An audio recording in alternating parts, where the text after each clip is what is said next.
Welcome to this short video on the College of Integrated Therapies course on the treatment of IBS through gut-orientated metaphor. I'm Duncan, the course author and tutor.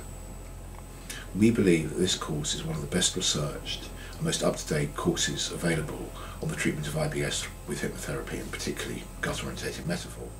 This course is relevant to hypnotherapists worldwide, even though discussion does take place around the UK NICE clinical guidelines for the treatment and diagnosis of IBS. As a former sufferer of IBS for about 17 years or so, I can actually give testament to the fact that gut-orientated metaphor as a modality for treatment is extremely effective. I used to suffer really badly, rushing to the loo 10 to 15 times a day within 30 seconds of waking up in the morning.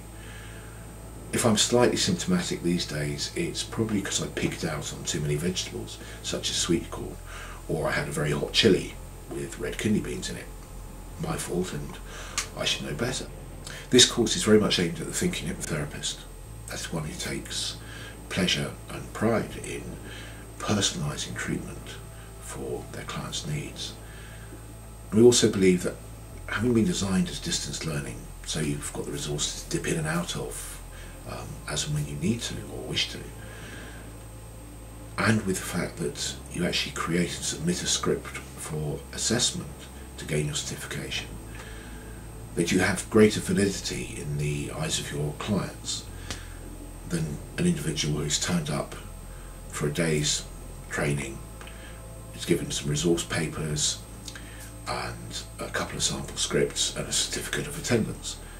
You've actually got to prove a level of understanding and competency to gain your certification.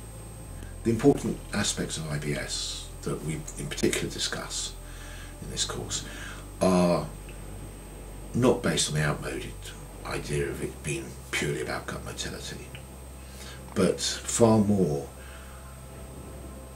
on the findings of research that the sympathetic nervous system as part of the autonomic nervous system is significantly involved in IBS and has actually been found to be overactive, and that this can then have influence on the enteric nervous system, which is sometimes referred to as second brain, which is a nervous system which goes throughout the whole viscera of the gut.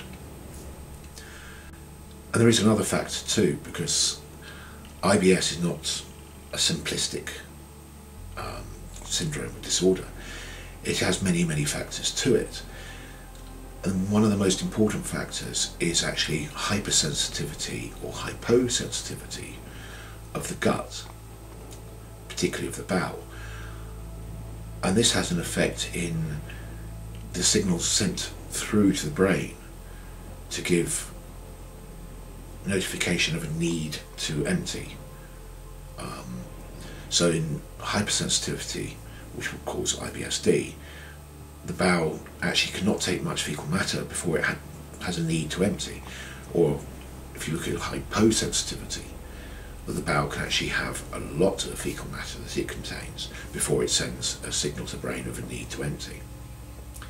One of the most distressing aspects of IBS, though, for sufferers is the fear of incontinence and the actual anxiety that causes, and therefore the causation of self-fulfilling prophecies about incontinence, about a need to go to the loo, which actually exacerbates the condition. The course also looks at modalities and how to change those in a client's perception. So if a client presents mainly with IBSP, pain-related, rather than an alternating bowel habit or diarrhea or constipation, then you can also actually help them with that too. There is a downloadable extract as a little taster of the course. We hope you found this short video useful, and we hope you enjoy the course. Thank you very much.